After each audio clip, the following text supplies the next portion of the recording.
Alors, c'est sympathique, il n'y a pas besoin de s'habiller, on peut venir comme on est.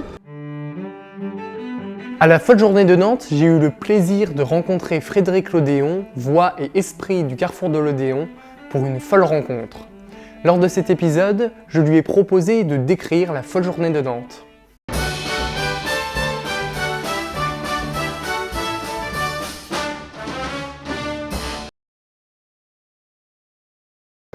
C'est une grande rencontre, c'est la plus grande rencontre de France.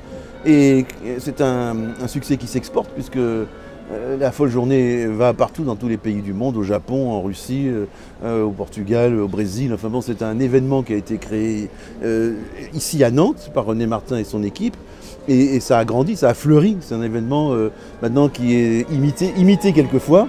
Et on sait pourquoi, parce que ça propose énormément de possibilités. On peut écouter plein de concerts très différents, partout dans les salles différentes.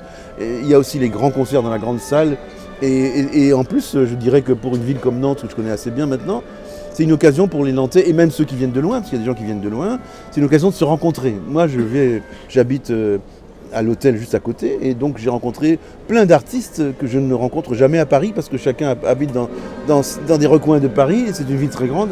Et on se trouve tous ici rassemblés à un moment donné.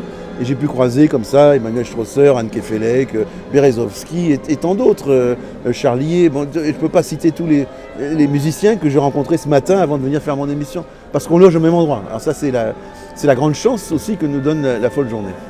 Il y a des places qui sont pas chères, qu'on peut acheter maintenant surtout sur internet.